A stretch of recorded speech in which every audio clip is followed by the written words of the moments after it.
Hello and welcome to Kimboshi Radio, where Nick Banzuke Christmas has come and gone a little later than normal because of a holiday in Japan.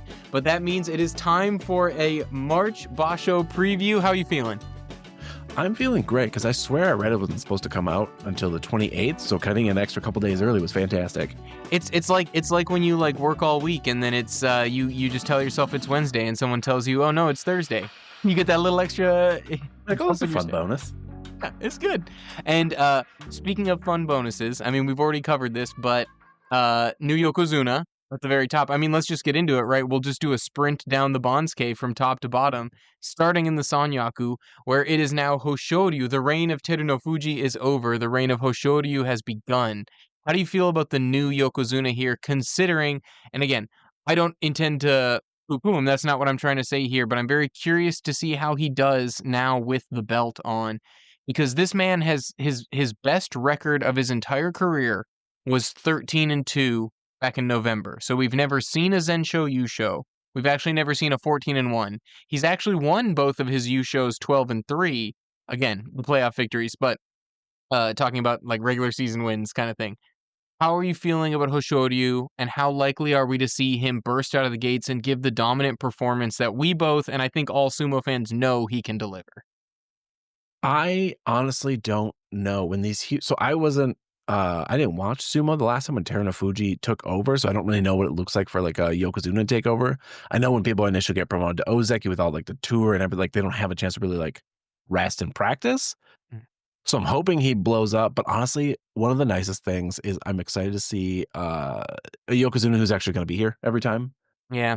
And that's not intended as a slight against Teru. It's just No. yeah. It It's just, had to go too long, and yeah. It's he's healthy, he's 25, and you've got several years likely, minus obviously an unforeseen injury, where you're just going to have at least him as a solid performer. He's going to be there, and he's going to be there to do his job. Yeah. I think that, yeah, he's definitely going to be great, knock on wood, he's going to be healthy. I just say that because we don't know with sumo, but other than that blip last year, where he went 9-4-2 in Nagoya, right? And then in September back in Tokyo went 8-7, but it was because he was hurt. And we actually saw him bounce back from that. That's when he got that incredibly impressive 13-2, where he was 13-1 going into that final day. Could have had the 14-1. That's why I bring it up, right? That 13's his best, but it could have been the 14 if not for that Kotozakura match at the very end. So he's bounced back from that for sure. So he's healthy. So this should definitely be a different feel of Yokozuna. And in my opinion, he is... I mean, we love the mean mug, right? He's a happier guy than Hoshoryu in general, I think, for sure. His uncle, who he often gets compared to, but I think he knows whenever he steps on the dohyo, I think he knows that he's better than his opponent every time.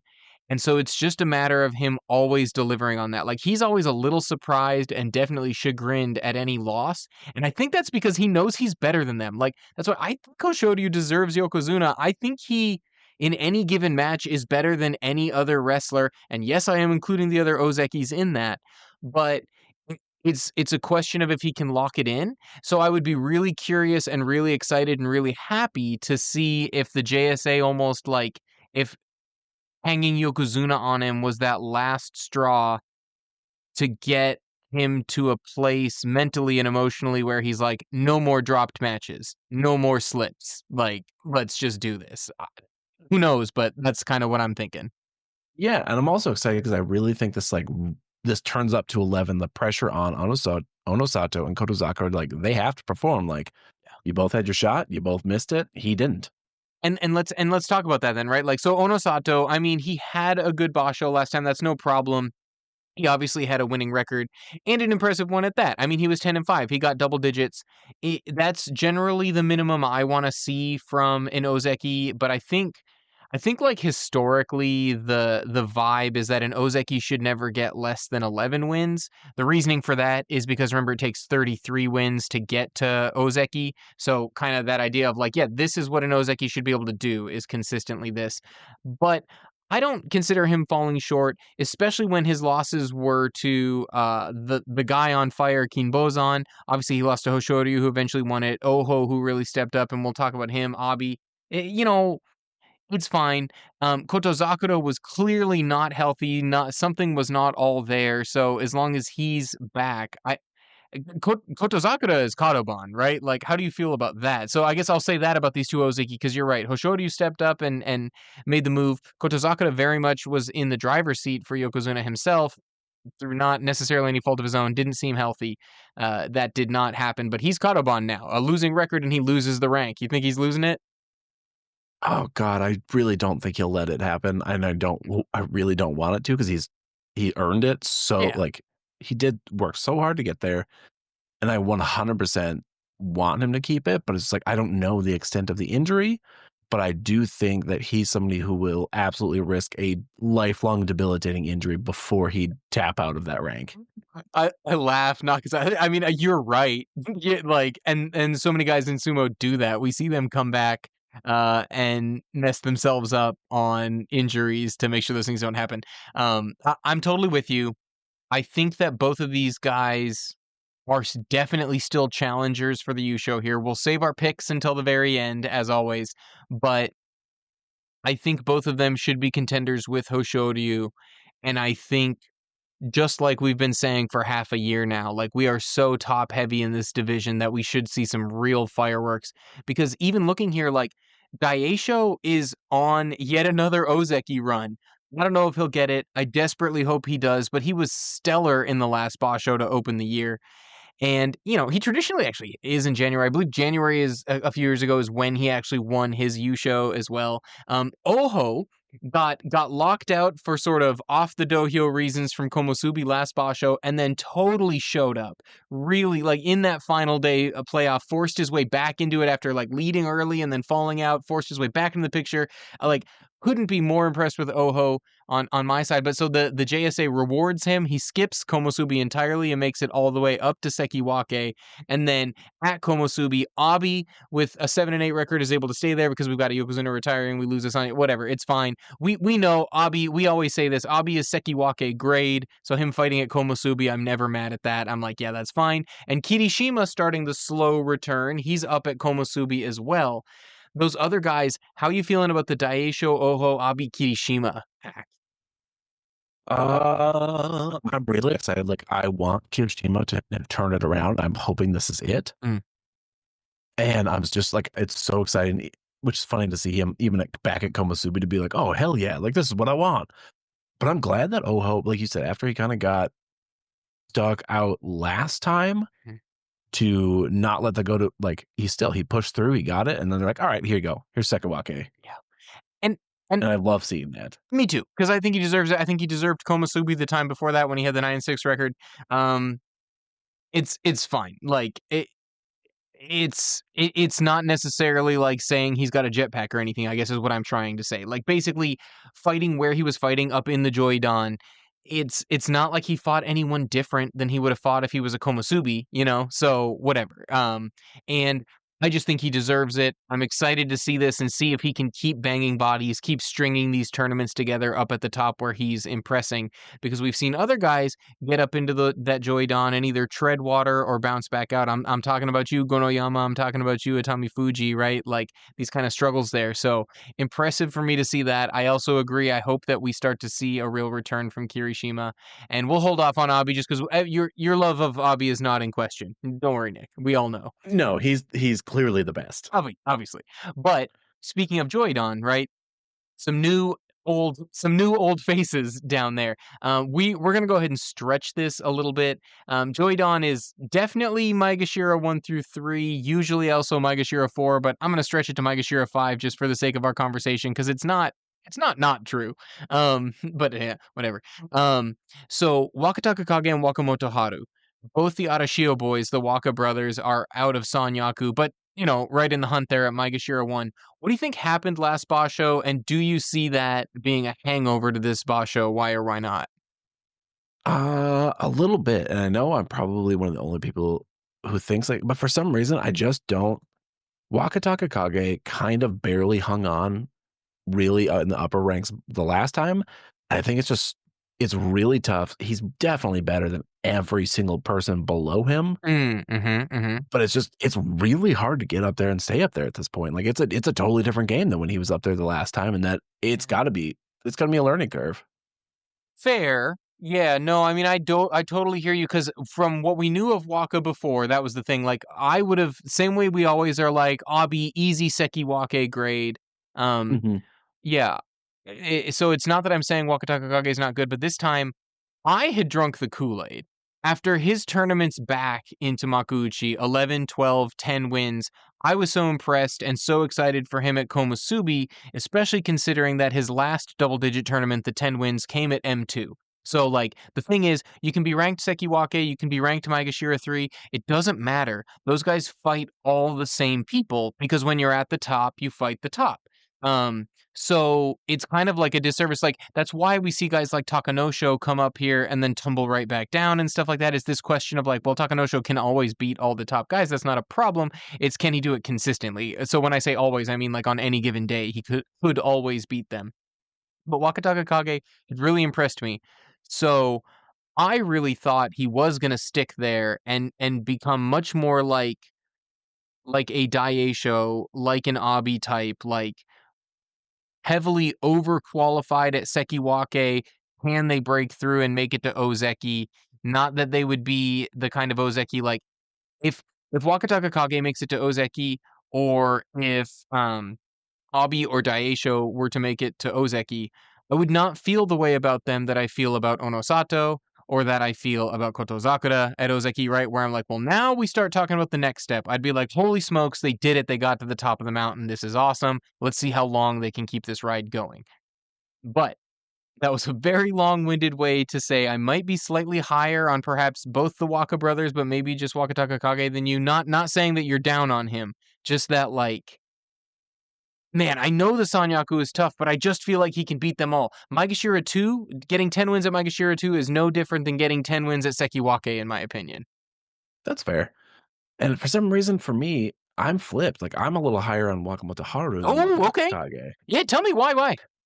I don't like the way I've seen him perform, and this like I don't know, in my head, I'm like, this is a blip. This exact same thing happened in July. Mm, And then he came back with 11-4 or a 10-5. Like he fights, I think, so consistently mm, higher. mm, And at like he's stuck. And for me, I'm like, he's stuck with Sekiwake and in the Sanyaku for mm, so long and so consistently that mm. like, I'm like, yes, this is it. Yeah, I mean, listen, I've loved what I've seen from Wakamoto Haru. I worry because he's a little older and seems to be showing signs of his age. Like he's closer to his mid 30s than his early 30s, right? Like at this point, he's kind of turning that corner. I don't know, but that's not to say I don't think he's going to do good because I just want to roll this into this next question. Like, but I think both the Waka brothers at M1 are very much the class of the Joidan. Because I'm gonna go down here. So at Maegashira 2, you've got Gonoyama and Chiyoshoma after Chiyoshoma had a stellar tournament last Basho and kind of streaked on up. Tobizaru's at M3, controversy and all. So he mentally might not be all there. And next to him is Takanosho. We always love the greatest smile in sumo. But we've seen that sometimes he struggles in these latter years of his career when he's up high.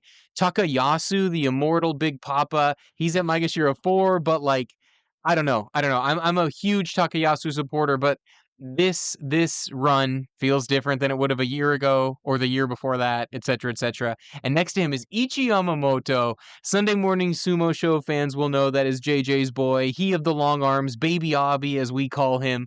But he's just continues to rack up career high scores.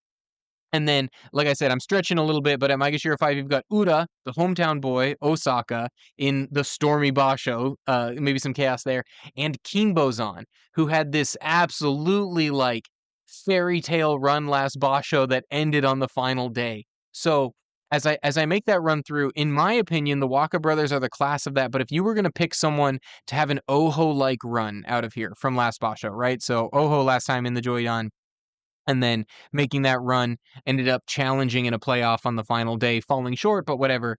Of these 5 rankings, 10 wrestlers, who do you think is the most likely to do that?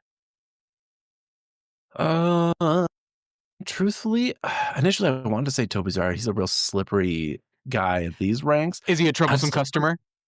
he is a troublesome customer for the people at this range, but I'm still gonna put it on Kimbozan again, and maybe I'm just, like, riding high from being right one time in my entire life, but You gotta ride that. I could not believe it. I was losing my mind the whole basho that you just like threw that out in our preview, and then I just like watched it come true, and my world fell apart. I was like, how is this happening? I was literally one playoff match away from calling the dark horse win. I was like, "This doesn't happen." And that would have been, I mean, it was only January, so long year left, but like that would have been the win of the year, I swear. Oh, 100%. Yeah. And I'm still kinda riding on that, and I just see he's turned around so much, like, he has such a different attitude that I'm like, I still wanna bet on him, as badly as I also wanna say Ichi Yamamoto. Oh, let's go. Oh, we It all hurts for love me him. not to say that, but I'm gonna be realistic for a second and be like, Mate, Mm, you know what, though? I think he'll do well with this group around him." yeah. Ichi Yamamoto, though, he just keeps racking up career high rankings. He keeps grinding out the 8 and 7s. Let's say it. If and by the way, anyone out there who's an Ichi Yamamoto junkie like us, head over to Sunday Morning Sumo Show. Check out JJ did like a massive like love note to Ichi Yamamoto. He put a massive video together just on this beautiful boy. Um, but I love where your head's at. I kind of think I agree because Kinbozan didn't look like a fluke. Like his sumo looked great last Basho. He still lost whenever his footwork became suspect, he lacked the ability to recover. If he ever made a mistake in his footwork and got his body out either over or behind his feet, every single time he lost that. His opponent was able to take advantage of him. Um so the question is, does he iron out that little? I don't know whether that's a bad habit or whether that's youth or just like lack of familiarity in his body. I don't know. Um, but if it weren't for that, he looked every bit the challenger. So I think you're right. I'm just gonna throw like again, you and I, we love Takayasu, Takanosho, Ura. They're still obviously extremely good, but it's beyond their time, and that is definitely going to be the case for Chiyoshima as well. And Gonoyama, just real quick, Kinbozan over Gonoyama. I agree. Gonoyama also had a good basho and is higher ranked here, but I just like I don't know. I haven't seen it yet. I have not seen the dominance. He seems one dimensional enough that guys still they don't even trick him to win. They just like do the thing that you do against him, Yeah. which No, is and that's fair. yeah, sidestep like a matador. Um, all right, so once we get out of there, so kind of into these mid Maegashira. So this is going to be a big one. We won't talk about all these guys, but anyone from sort of Maegashira 6 to Maegashira 13 is generally what I consider mid Maegashiras. Maybe Maegashira 12 is a better one there, but um in the middle here, there are some super interesting stories that I do want to get your opinion on. So at Maegashira 6 is Hiradoumi. And you and I both picked him as one of our guys who we thought over the course of this year as these Zoomers who maybe can make an Ozeki run because he had these good performances in Sanyaku before. But then directly across from him is Takerufuji, he of the history-making 100-plus year debut tournament victory. Of those two Maegashira sixes at this point, like staring each other down, by the way, Takerufuji, another guy that we thought could make an Ozeki run within this calendar year. And then, the extra bonus one on top of that is that you threw Kinbozan out there as an absolute wild card. And so far now he's the highest ranked of the three of them. Um, but Hiradoumi Takerufuji. Huh. I know the answer to this, but I'll ask it anyway. Which one of those two guys can sincerely make a run at winning this U show? Well, as shocking as this is gonna be, I'm gonna put Takerufuji. Oh, okay. I thought you were about Uh, to blow my mind. he it's but yeah, he'll do me. Yeah. No, it's he just keeps stacking up the numbers, and, Yep. like, even, last time he lost what? Kirishima, Hoshoryu, Daisho, Kimo, like, these aren't bad Oh, losses, no. like, those are high level, high ranked people, and, like, he's just gonna keep putting that up. Yep. And I think Hirudumi, he hit a weird stutter the last couple of times. And I don't think he's gonna tank down to, like, making sure, like, 15, but, like, maybe he's gonna float a little bit in, like, the 6 to 4 range? Yeah. I'm at the point with Hiradoumi, which this is also still the point I'm at with Hakuoho at M9, who far outperformed what I was wanting from him. But, and you know what? I'm going to say M8 Atami Fuji. This is the same thing I want from him is these three guys, Hiradoumi, Atami Fuji, Hakuoho, who are in this mid Maegashira now.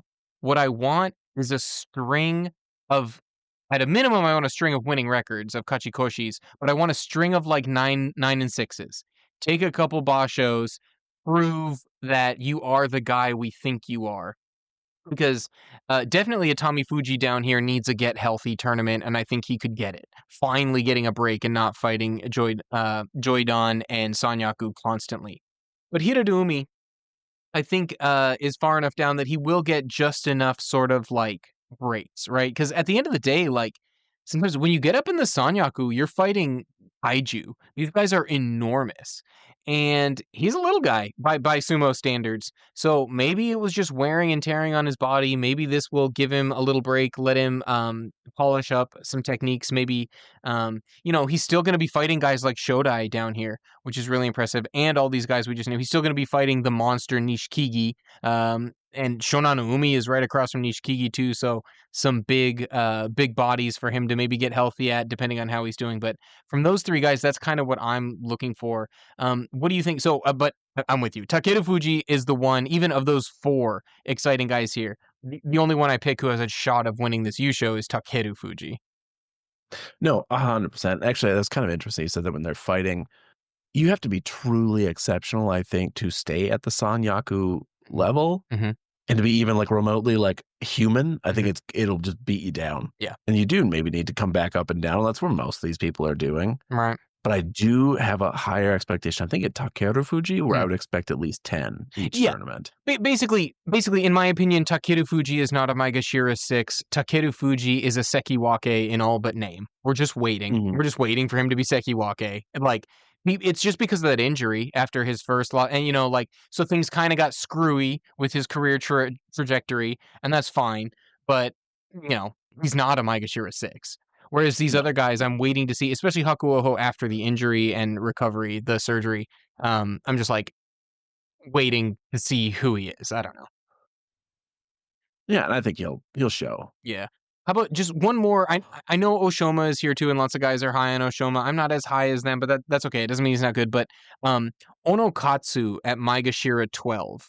Uh, you know, not as young as some of these other guys, not as young as Hakuoho and stuff like that, but a newcomer to the division still, less than a year in the top division.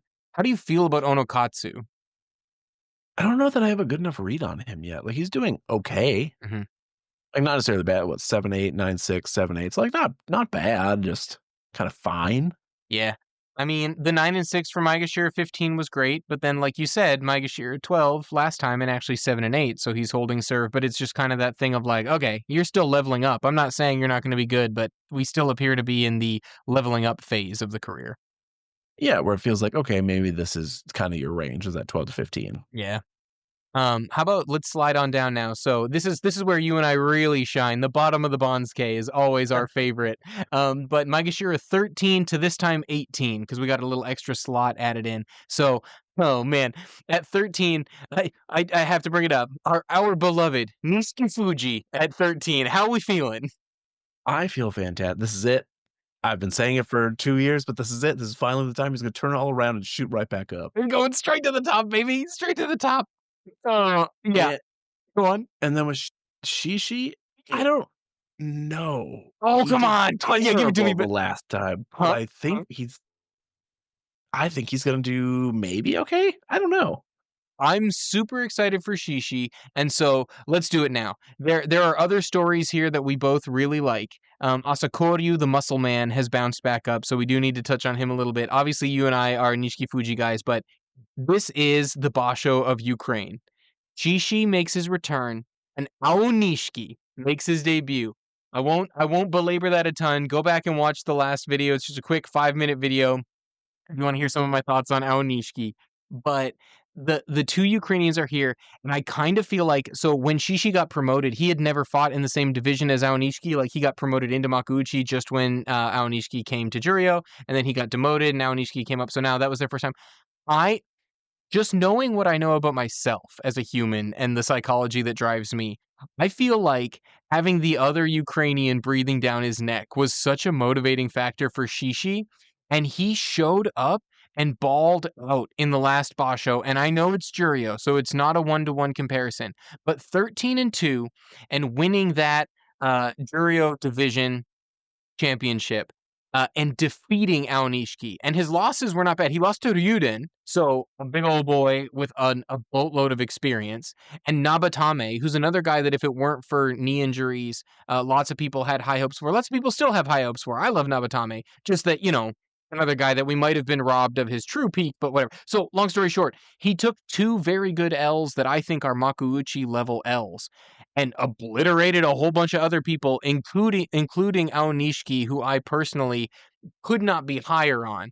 So I am very curious if that can be Shishi's wake up call moment, like Kimbozan. We were just talking about Kimbozan's story, a little different, but he also dropped back to Juryo and then explodes back up to the top. So I'm kind of like, maybe Shishi. I want it to be true. Like, as soon as I talked, it was funny because as soon as I make sure 13, I was like, yeah, we're going to talk Maegashira. I was like, Shishi, I don't even care about 14. Straight to Aonishiki. Yeah, exactly. Let's do it, baby. Maegashira 15. Aonishiki makes his debut. We've been hyping this guy up for a very long time. So if we're wrong, we're going to look real goofy. But I don't think we are. We're wrong. No, the Sumo world. Yeah. I mean, I'm not going to say like, yeah, he's going to go like 14-1 in his first time up, but I think he's going to 10 easy. Yeah, I think so too. He fights such a clinical style of sumo that, like you said, I won't get my hopes up and say 11, 12, challenging for a U show. I just won't. Because the reason why I'm so high on a guy like Hoshoryu is because he has every tool in his toolbox.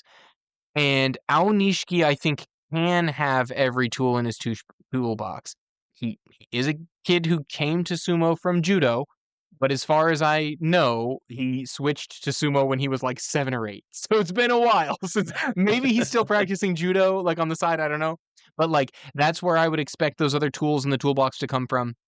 But right now, he hasn't needed to do it. He keeps his arms in tight, he buries his head in your chest and just dogs you out. It's so clinical and impressive, and bigger guys, more experienced guys with pedigree, he's been literally bowling them over, and it's really impressive. And even though Shishi did get that Juryo title, it was Aonishiki along with it was a really good Juryo last time, actually, you guys. But Aonishiki was in there challenging him, 12-3, only one win off the pace, with losses to Shishi and again Ryuden playing the spoiler, the typical Abi role, I guess.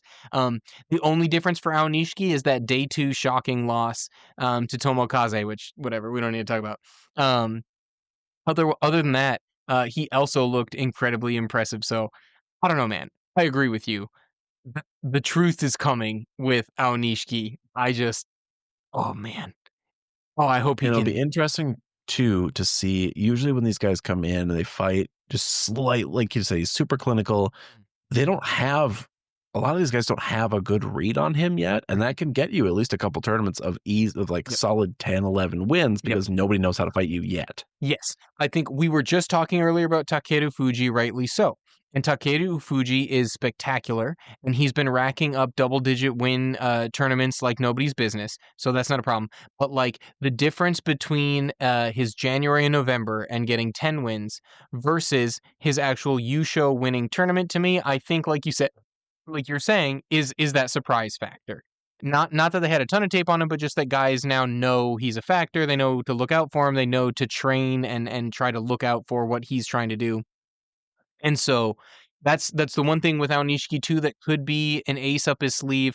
I just worry that if he is as one-dimensional as he sometimes appears to be, then there is no surprise, right? Like if you can watch 3 matches and just know what he's going to do.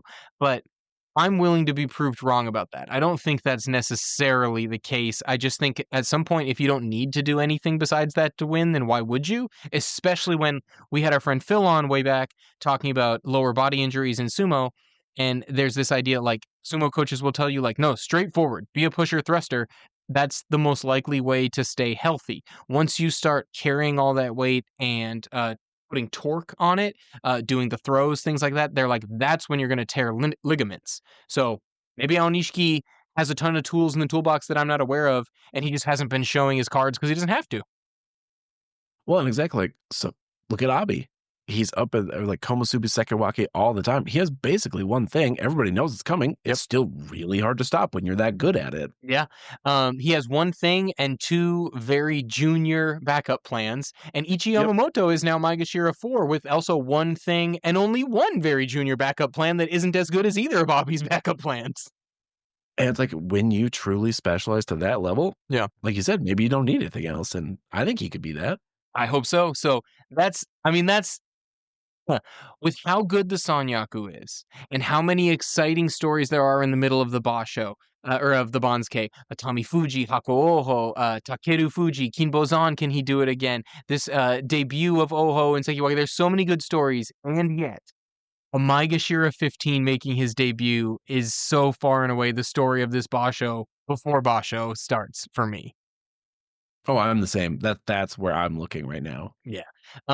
One more thing that I did want to talk about, well, actually two, but one happy, one sad. So like Asakoryu is back too, and I'm really impressed because I love Asakoryu because to me he's the second coming of Ishiura, right? We lost our muscle man Ishiura, but we've got Asakoryu now. The only thing is he wasn't as impressive back down in Juryo. He went to J2, went 9-6, so he very much deserves to be back up here. But he was 6-9 from Maegashira 17 last time, and now he's fighting at Maegashira 16. So I'm just not sure if the wins are there for him, even though I really want them to be. Do you have any thoughts on Asakoryu, the Muscle Man? I've got I want him to do well. Like you said, we haven't really had that in a Mhm, while, mhm. but I'm just kind of the same where I'm like, I just want to see him maybe more. I haven't watched enough of him, I think, to get like super hyped.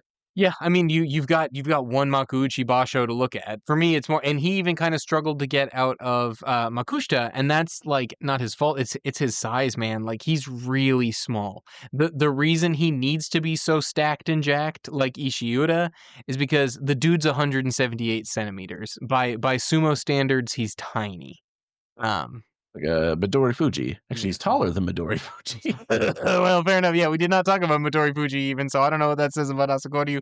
But I think he's a true exception. Midori And Fuji? yeah, Yeah, I yeah, think yeah. to trying to you just got to let lightning strike twice, I guess. Yeah. Right, right, yeah, we'll see. Even though yeah, and hopefully maybe then Asakoryu picks up the baton because I think we're now on the opposite side of Midori Fuji's peak, but his peak was very high, so I don't think he's going anywhere anytime soon. I just think that, we're not gonna see another tournament where he runs off his first 10 matches as victories again, in my No. opinion. Yeah. Um, One last story though, if we're talking about guys who are beyond their peak, Mitakeumi was fighting at Maegashira 17, the former Ozeki. We've seen this stuff time and time again. Most recently was former Sekiwake Aoyama dropping out, and then few basho at Juryo and then done. Are we about to see the end of Mitakeumi? Do you think if he drops down a jury, do you think he bothers to come back? I think so because you get a paycheck. I think he would fight between 1 and 3 bashos at Juryo, and then if he's getting demoted, just leave. But like you said, technically he can stay in the ranking and collect the paycheck without fighting too, so it could be that. Like, I don't know. I just I don't like it. Yeah. I'd much rather see him back at least like a Shodai at least is like putting on somewhat of a show in the mids. Shodai And to me, yeah, you go. that's what I expected from him. Yeah. Shodai's so interesting to me because in my opinion, Shodai is legit here for the checks, and anytime he feels like he's in a danger of dropping further than he wants, he will really step on the gas pedal, and then he's fine. Um, and I don't even mean to be criticizing him for it, that I think he has this very, like, healthy mindset of, like, I'm carrying this weight, but I'm not gonna destroy my body. I'm not gonna destroy my future. I'm gonna do what it takes to be as good as I can, making the choices that are best for me. Whereas Takayumi, on the other hand, I see no lower body strength. When he was winning his tournaments, it's because not only did he all have all that weight, but his lower body in a Tachi was able to power that weight through for an absolutely destructive Tachi clash, and then he could keep driving like what we're saying Aonishiki does, just pump those legs and push someone out. I just don't see it anymore. And after 2-13 from Maegashira 7, losing 12 matches in a row to end that Basho, I just like, I don't know, man. I am in the same boat where I'm like, maybe I don't know. It's so weird because he fought so well for a while, but it's just like I think he just had a very brief. It was he had some highs, but I think maybe that was it. He got Ozeki so late. That's not like his problem. Like, I mean, well, it is, I guess. You know what I mean? But it's like it's it's not like he was a true flash in the pan blip. Like, he had been good for a long time. He had just never gotten over the hump and gotten to Ozeki. He finally got it after a lot of us, myself included, thought he never would. Same kind of stuff that I'm saying about Takanosho right now is the stuff people were saying about Matake Umi back in the day. So, again, stellar career. I just think we might be seeing the end of it is all. Yeah, no, I think that makes sense. But it kind of makes me think like when we've talked about Takano when we've Mhm. talked about Takayasu, where I'm Mm, like, I wonder if the same things would have happened to them if they had gotten up there. mhm. Yeah, oh, yeah, if he had reclaimed it, yeah, because Takayasu, Hmm. like, got really close a couple times, but then those lower back injuries stopped him from reclaiming Ozeki. I don't know. I mean, probably, just because we have the benefit of hindsight and knowing like, with Takayasu in particular, we just know, like, yeah, the back injuries were always gonna come. Once they started coming, it's never healed, this low and No. he's gonna be a dude. It's like, man, I don't know, like, my uncle slipped a disc or whatever and was never the same for the rest of his life. Yeah, I think that's like you said, I think this is kind of the reality of it.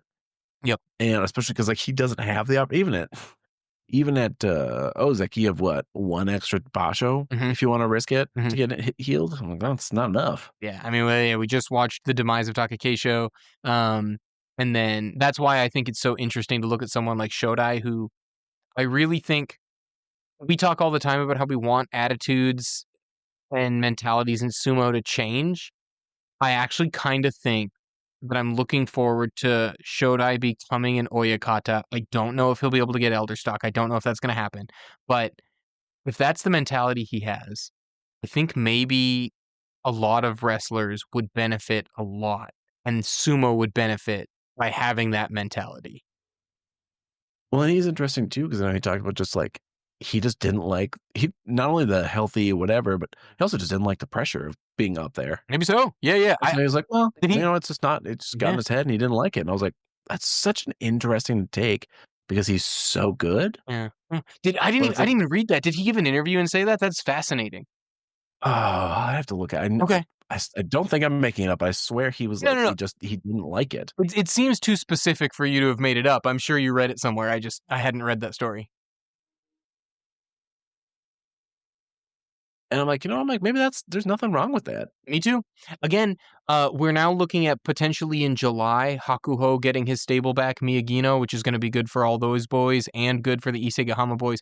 But that's because the current stable master of Isegahama is going to step down because Terunofuji is going to take over that stable. They're already breaking ground on a new building. Um, but so we could be at this era of changing of the guard again. Hakuho is the guy who we think can push mentalities better. He was the one telling Hakuoho not to come back after the surgery and to take all the time he needed to fully heal and then come back. And it was Isegahama, the old school Isegahama, telling him to come back. Atami Fuji, another guy who we think got pushed back too early by the Isegahama way. Nitsuki Fuji, another guy we think got pushed back too early from the Isegahama way. So I'm with you. If Shodai's mentality became the way, I think that's better for the sport. Yeah, I think it'd be very interesting to see him as a coach to see like what would be produced. And at the very least, I think it'd be more long term wrestlers. Yeah, right. And so I don't know, but those are all stories in the deep future. But all we care about right now is the relatively short future, Nick. Because now, drum roll, please. It is time. Who is your dark horse to take this thing down? I don't even know if Kimbo's counts at this point. Does I think this is fair. Give me the case. I think this is fair. I think I think I'm gonna do something crazy and go for him twice in a row, which I don't think I've ever picked anybody twice in a row. Oh. I'm just riding high on the last time. It's like, based on what I've seen, the attitude, everything, I'm like, I don't see anybody around him Mhm. that he can't take on Yes. and that he couldn't pick up a couple of wins at the top. Mhm. And at least I think he could force it to a playoff again easy. Let's look at it this way. So I don't think that they're gonna give him the lower guys around him, but if they did, so he's let's do it this way. In like 50-50, can Kinbozan beat Uda? Yep. Can Kinbozan beat Takayasu at this point in his career? Yup. Can he beat Ichi Yamamoto? Yup. Takanosho, Tobizaru, Gonoyama, Chiyoshima. Kinbozan can beat any of those 7 guys. I'm not really scared of that. Well, if he does, all right, that's already 7 wins. He just needs to find one more win for Akachikoshi. And at that point, you are looking at tough matches. You're looking at all these Sanyaku, and we really like the Sanyaku. You're looking at the Waka brothers. That's tough stuff. But we saw him win tough matches last Basho. I think that's totally fine. And I think you're fair considering him a dark horse even because of that. Because in reality, we should be looking for a real fallback Basho from him. We should be looking for just an 8 and 7. He rose very high. He has gone up many rankings. He's now back at his career high, Maegashira 5, and like didn't go well up here last time. 4 and 11, right? Got obliterated the last time he was this high. I think you're well within your rights to call him a dark horse. And in January, he did beat Kirishima. He did beat Onosato. He did beat Takerufuji. Like, he's Kirishima and Kotozakura. Like, he's putting it on. So even if we discount the Kotozakura injury, like if he did those 3 things again, if he beat Takerufuji, who he's going to have to fight because he's M6 and Kimbozan's M5, if he beat Onosato, which if he's winning, he's going to have to fight Onosato, who again, by the way, had 10 wins himself. He was no slouch last Basho. If he beats those 2 guys and then wins oh man, I already forgot. Who's the other guy you said? Kirishima, yeah. Kirishima. Yeah, that's 10 wins now. Like that's it. Yeah, this is very impressive to me. I will say this though. I would normally just keep riding the exact same pick I've been making and saying Takerufuji is my dark horse because he's mid Maegashira's. But while I will give you credit for Kinbozan being a dark horse, I think I can't do that anymore, right? Like Takerufuji is surely not a dark horse anymore, is he?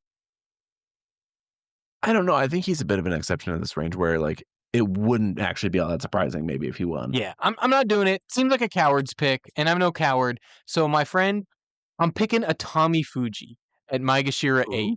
Yeah. Now I'm using the same logic you're using with Kinbozan, that there are guys there he can beat. And I'm trying to bank on the fact that he was so good for so long up in the Joidan. He's been fighting nothing but Sanyakus constantly, and it's been rough. Like, look back at November, and he opened up the tournament 4-0. And that included wins against Daisho, which that's incredibly impressive. And a Tobizaru win's always a quality one. But then he went and lost 6 straight, which is brutal, but it was Onosato, Hoshoryu, Kotozakura, 3 Ozekis in a row. Wakamoto Haru, Kirishima, Nishiki, like these were huge. By the time he got to the Nishiki one, you just knew the tank was empty, but the man still put an 8 and 7 together that boss show. So I'm just really banking on the fact that from Maegashira 8, as long as he's healthy, Atami Fuji, this should be like when Goku is training in the hyperbolic time chamber and he's got all the weights on, and then he finally gets to Namek and takes everything off and he's light as a feather. I think this should be Atami Fuji's light as a feather boss show. That's what I'm banking on when I'm picking him as my dark horse. I love it. I think it's solid logic. Like, look at everybody above him. Like, he could beat all of them. Mm-hmm. And again, like, because some of these guys might not even be going all the way through the boss show. Again, as much as I hate to say it, like Takayasu, that lower back, like Takayasu could be gone by day 2, and that's not then like it changes all this math. I don't know. But now, who do you actually think is going to win this? These are our 2 guys who we think could maybe make their way into a playoff, maybe go on a Cinderella run. But who do you think of the top dogs is actually taking this one down? I'm truly torn between Hoshoryu and Kirishima. Kirishima! Wow, give me the case. 1,000%. I've seen him just murder everybody around him. Okay. I know it was an 11-4. All right. But like 2 tournaments before that, 12-3. I think Yeah. he could put it together. And I think he's going to force them to run it down to the end. Listen, it was an 11-4, but it was 10 straight wins after 3 straight Mhm. losses. That was incredibly impressive. He did lose to Kinbozan, but then bounced back and took out Takerufuji, who wasn't playing for nothing, Like those guys, that matters for those dudes. I love this. I never would have picked him. I got burned so bad in November because I was so excited after the 12-3 in September, and I was like, "This is it. Kirishima's back. We finally have the guy who was contending for Yokozuna. Here it is." And then I felt like such a dumb stupid pants. So I can't do it. But spiritually, I stand with you. I am so excited that you have made that pick. And it could just be because I'm not smart enough to learn my lessons. We'll find out. We'll find out. I, on the other hand, am going to make the most conservative of the conservative picks. I am bypassing Onosato, who is surely motivated and appears to be incredibly healthy. I am bypassing Kotozakura, who, if you want to talk about motivation, surely no one has more than him to bounce back immediately. But I'm taking Hoshoryu. I think, like I said at the beginning, on the dohyo, I think he's better than everyone he stares across every single time. Sometimes that might be a 51% to 49%. I just think he's better. The only thing has just been, does he know he's better? And does he finish out the match like he's better? Does he have that, like, mental discipline to not place a foot wrong? Again, sometimes the opponent forces you to place the foot wrong and you slip and you fall and you lose a match and you don't win the basho, whatever. But I think Hoshoryu deserves Yokozuna. I think he's the best Rikishi in the sport right now. And I think he has all the motivation in the world to come out of the gate storming. And man, I want to see a Zensho Yusho. I don't know that we're getting it, but I'm rooting for it. I need to see more Yokozuna wins. Yeah. Yeah, we need to see some Yokozuna getting wins, and we need to see anyone getting wins, and we're not too far off. We're going to Osaka. Well, not really. God, I wish. But the tournament's coming up. We can't wait for it. Let us know down in the comments, what do you think about our dark horses or our favorites, and what are your dark horses and favorites, because I want to see what angle you guys have on this as well. But until then, thanks for listening, everybody. We'll see you at the tournament.